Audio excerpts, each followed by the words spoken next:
I'm Rachel, 34 years old, and this is the story of how I lost the man who once meant everything to me.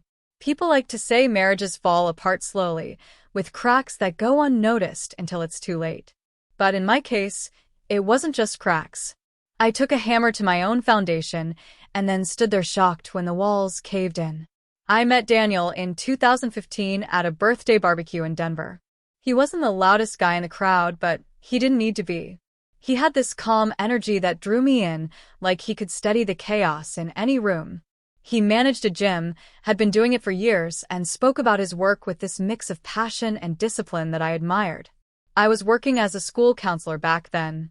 My whole life revolved around listening to others, kids struggling with depression, parents at their breaking points, teachers who needed someone to lean on. I gave, and Daniel was the first person who made me feel like I could stop and just breathe. Our relationship moved quickly. Within 2 years, we were married. The early days were good. We laughed, traveled, tried new restaurants, had nights that felt like adventures. And the intimacy? It was there. Messy, passionate, sometimes clumsy, but it was ours. I thought we had built something solid. But around our 3rd anniversary, something shifted in me. Maybe it was the heavy cases at work. I had been counseling a teenage girl who attempted suicide, and I carried that weight like a stone in my chest. Maybe it was exhaustion.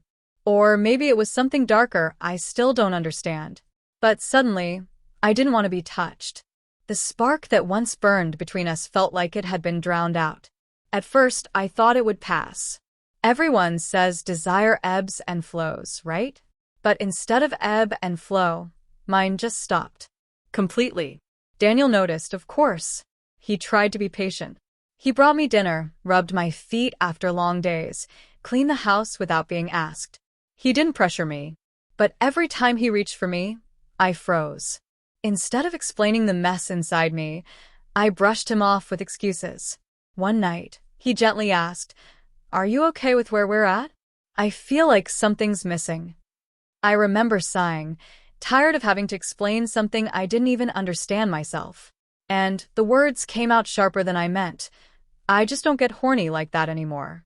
I didn't realize then how deeply those words would scar him. I thought he'd accept it and move on.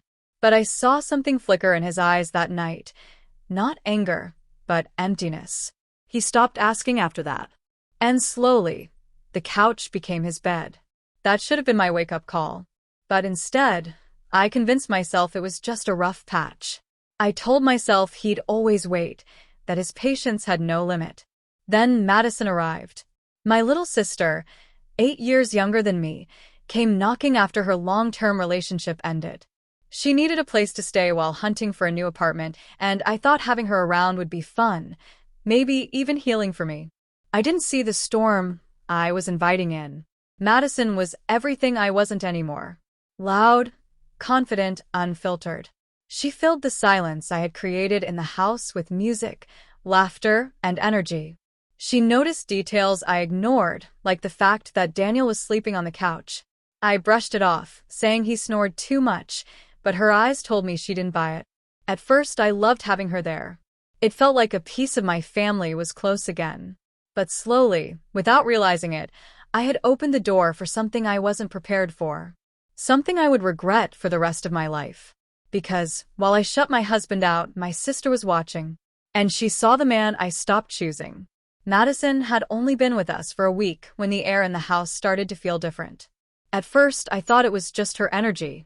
She was always singing along to playlists, dancing barefoot in the kitchen, eating cereal straight from the box like she was still in college. She was carefree in a way I hadn't been in years. Daniel noticed it too. I'd catch him watching her sometimes, not in a way that raised alarms back then, but in a way that told me he was aware of her presence. She asked questions I had stopped asking him. "How was your day? Did you crush it at the gym today?" And he'd actually light up when he answered. I should have noticed the danger, but I didn't. Instead, I let myself believe it was harmless. In fact, part of me was relieved because Madison filled the silence I had created. When I came home from work too exhausted to talk, she was there keeping Daniel company. When I locked myself in the bedroom, she sat with him on the couch. I told myself it was good for him, good for us. But there were moments, small ones, that should have been red flags. One night, I was already in bed, scrolling on my phone, when I heard their voices in the kitchen. I didn't pay much attention until I heard Madison say, "You two always live like this?" I froze. I wanted to get up, walk out, but something in me didn't want to face the answer. So I stayed put, staring at the glow of my phone screen, pretending not to hear. Later, Daniel came into the bedroom, grabbed a pillow without a word, and headed to the couch. My chest tightened, but I said nothing. It had become our silent routine. Another night, I fell asleep early. The next morning, Madison made breakfast. Pancakes, eggs, coffee, the kind of breakfast Daniel and I hadn't shared in years. She laughed at his jokes, teased him about his serious gym face. And he laughed back. I hadn't heard him laugh like that with me in a long time. Still, I ignored it. I told myself I was imagining things. That sisters and brothers-in-law could laugh, cook, and joke without it meaning anything. But the shift grew heavier. I'd come home from work and find Madison curled up on the couch with Daniel watching some reality show. They'd exchange glances when I walked in, quick ones, like they had been sharing something I wasn't a part of. I brushed it off as me being paranoid. One evening, though, I caught Madison looking at him in a way I couldn't misinterpret. Her eyes lingered too long, her smile stretched too wide. And Daniel? He didn't shut it down. He didn't return it either, but he didn't shut it down. I told myself she was just being her usual playful self. Madison was always the bold one, the one who flirted with waiters, made off-color jokes, pushed boundaries. That's who she was. It didn't mean anything. But deep down, a voice whispered that I had created the perfect storm, a husband starving for attention, and a sister who never shied away from giving it. The breaking point for me, though, was the night I came home late from work and found Daniel sitting outside by the pool. Alone. No music, no lights, just him staring at the water. I asked if he was okay. He just nodded and said he couldn't sleep. I didn't push. I went inside, showered, and went straight to bed. But what I didn't know is that earlier that night, Madison had already cornered him in the kitchen. I didn't hear it then. But later, after everything fell apart, Daniel told me exactly what she said. "So, she told you she doesn't get horny anymore, huh? And what? You're just supposed to live like a monk now? Because she tapped out? Then let me." Those 3 words, "then let me," became the crack that split everything wide open. Daniel said he walked away that night, that he stood outside by the pool, breathing hard, terrified of himself, terrified of what it would mean if he gave in. And I believe him. I really do. But just because you walk away once doesn't mean the temptation disappears. And I, blind and self-absorbed, didn't see a thing. If anything, I made it worse. A week later, I packed my bag for a spa weekend in Sedona with my coworkers. I barely looked at him when I left. No kiss, no hug. Just a distracted wave and a reminder to feed the dog. I had no idea I was walking out of my marriage, leaving the two of them alone in a house full of silence and fire. The morning I left for Sedona, I barely said goodbye to Daniel. I had packed my bag in a rush, chatting with my coworkers over the phone about spa packages and dinner reservations.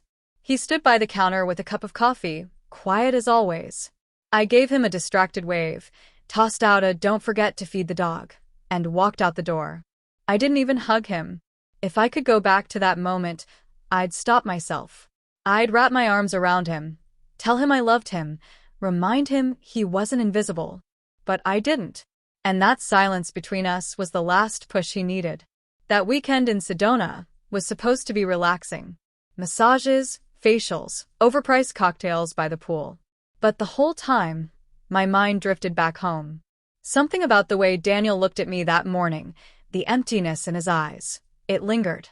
I told myself I was just tired, that things would get better when I returned. I had no idea what was happening while I was away. Because back at home, it wasn't silence anymore. It was laughter, wine glasses clinking, music playing softly in the kitchen. Madison, barefoot in one of those oversized shirts she always wore, cooking dinner for my husband. I wasn't there to see it, but later, when everything exploded, Daniel told me about that Friday night. How he came home late from work to the smell of garlic and red wine. How she smiled at him, said, "Hope you're hungry." How they sat at the table eating pasta, laughing at old reality shows she made him watch. He told me it was the first time in years he felt wanted. Not just tolerated. Wanted. After dinner, they moved to the couch. He said he didn't even remember what movie they put on. His mind was a mess. Guilt, temptation, longing.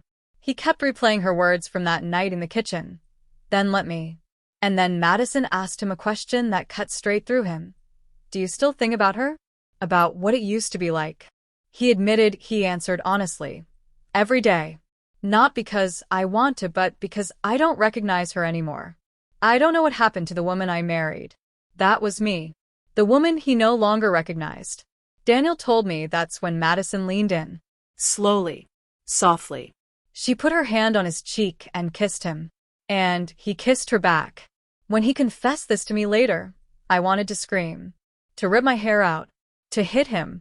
But the truth is, I couldn't even blame him. Because I had left him long before that kiss ever happened. They didn't stop at just kissing. He told me it wasn't rushed or dirty. It was careful, almost tender. Like two people trying to put themselves back together after being broken for too long. That was the part that hurt the most. Not that he touched her, but that he touched her the way he used to touch me. While I was sipping cocktails by a hotel pool, my husband was in our home rediscovering the intimacy I had denied him. And the cruelest irony? I was the one who left him there. I was the one who abandoned him night after night. When I came back Sunday evening, bags in hand, sunburned and tired, I barely noticed anything different. Daniel was in the living room. I gave him a quick nod and went straight to the bedroom. Within 5 minutes, I was lying on the bed, scrolling my phone, back turned to him. He didn't say a word. And for the first time, he didn't try to bridge the silence. I had no idea that just hours earlier, he and Madison had crossed a line we could never come back from. That night, I didn't feel rejected like I usually did. I just felt nothing. And I didn't realize until much later that Daniel had stopped feeling hurt too. He wasn't my husband anymore. He was just waiting for me to notice. But the truth always finds its way out. And when it did, it came crashing down harder than I ever could have imagined. The days after I returned from Sedona passed in silence. Not the heavy, angry silence we used to share, but something colder. Empty. Like two strangers occupying the same space, waiting for someone to finally admit what we both already knew. Daniel barely looked at me. He moved through the house like a ghost, polite but detached. And I, foolish, blind, terrified, convinced myself he was just tired. That maybe, after a while, things would slide back into place. But the truth was already sitting in our home, waiting for me to find it. It happened on a Wednesday evening. I came home from work earlier than usual. Daniel wasn't back yet, but his gym bag was on the floor near the door. On the kitchen table, his phone buzzed. Normally, I never touched his phone. But something, call it instinct, call it paranoia, pulled me toward it. The screen lit up with a preview of a message. My stomach dropped when I saw the name, Madison. I picked it up, hands trembling. The message glowed on the screen like it had been written in fire. Last night felt like something I haven't felt in years. I hope you felt it too. My knees nearly gave out. I dropped into a chair, clutching the phone like it could burn through my skin. My heart raced, pounding in my ears.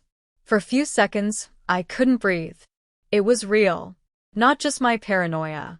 Not just my insecurities. My husband. With my sister. By the time Daniel walked in, I was still sitting there, frozen. His eyes flicked to the phone in my hand, and I saw the color drain from his face. I couldn't even form words at first. My mouth was dry, my throat tight. Finally, in a whisper, I said, "I saw the text." He didn't deny it. Didn't snatch the phone from me. Didn't try to explain. He just stood there, still as stone. "You slept with her," I said, my voice breaking. Daniel looked at me, eyes calm, and said, "Yeah." That single word shattered me. I wanted him to cry, to beg, to make excuses, anything. But he didn't. He just admitted it, like the truth had been waiting to escape. How could you do this to me? To us? I screamed, the words ripping out of me. My hands were shaking, my whole body trembling with rage and grief. And that's when he broke his silence. You want to know how? You stopped touching me over a year ago, Rachel. You mocked me in front of your friends. You made me sleep on the couch. You told me you don't get horny anymore, like it was nothing. You didn't ask how I felt. You didn't care. You just expected me to wither away while you emotionally checked out of this marriage. And now you're mad that someone actually saw me? His words hit me harder than a punch. I felt like I'd been slapped. Because deep down I knew he was right. Still, hearing him say it, hearing the years of pain I had ignored thrown back at me, broke something inside me. You don't get to play the victim, he said, his voice steady but cold. You left a long time ago. You just didn't pack your bags. I stood there, tears streaming down my face, shaking my head, desperate to take it all back. Daniel, I didn't mean. But he walked past me, grabbed a pillow from the couch, and lay down without another word. That night, I cried harder than I had in years. Not because he had cheated, but because I finally realized I had destroyed the man I loved long before Madison ever touched him. The next morning, Madison was gone. No goodbye, no confrontation. Just a short note on the counter. I'm sorry. I never meant to cause chaos. I can't stay here anymore. I crumpled the note in my hand, hatred and heartbreak colliding inside me. Hatred for her. Hatred for myself. Hatred for the silence that had become my marriage. Daniel didn't even mention her leaving. He just carried on, calm and clear, while I fell apart. And that's when I knew my marriage wasn't broken anymore. It was already dead. After Madison left, the house felt emptier than ever. No music, no laughter, no arguments. Just silence. But it wasn't the kind of silence that begs to be filled. It was the kind that confirms something is gone for good. I thought maybe, without her here, things could heal. That Daniel and I could talk, maybe cry together, and somehow find our way back. I told myself people survive worse. If we went to therapy, if we tried harder, if I explained how lost I had felt all those years, maybe he would forgive me. A few days later, I finally gathered the courage to sit him down at the kitchen table, the same place where all of this had unraveled. My hands shook as I reached for his. He didn't move. Through tears, I told him I still loved him. That I was sorry for the way I had pulled away, sorry for the silence, sorry for leaving him to rot in a marriage where he felt invisible. I admitted I didn't know how to handle my own loss of desire, how I had been drowning in my work, and how I selfishly expected him to endure it forever. I didn't mean to hurt you, I whispered. I just didn't know how to fix it. For the first time in years, Daniel looked directly at me. His eyes weren't angry, they were tired. Tired in a way I had never seen before.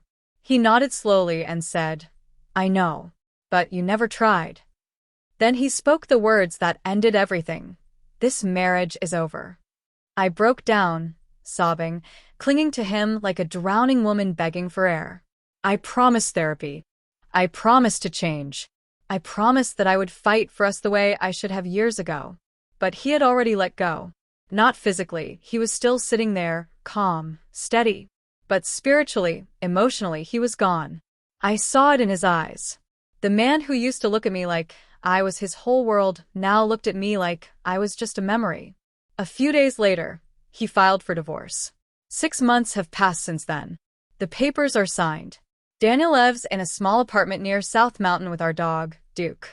He didn't even fight me for much, just asked to keep Duke and I let him. How could I not? Duke was more his comfort than mine. From what I hear, he's doing well. Running extra boot camps at the gym, staying busy, surrounded by people who admire him. He looks healthier now, lighter somehow, as if the weight of me has finally lifted off his shoulders. And me? I sit alone in this apartment, staring at old photos, wondering how I managed to lose everything by doing nothing. I thought withholding intimacy wasn't a big deal, that patience would carry us through. I thought silence was safer than vulnerability. But silence became the coffin of my marriage. I texted him 2 weeks ago. Told him I missed him. that I finally understood how broken things were, that I wanted him back. He never replied. And deep down, I know he never will. Because the truth is, I stopped choosing him long before Madison ever stepped into our home. By the time she crossed the line, I had already abandoned him without even walking out the door. Now I live with the echoes of that choice, a punishment I carved for myself. A quiet apartment, an empty bed, and a heart full of regrets that will never matter to the man who once loved me more than anything.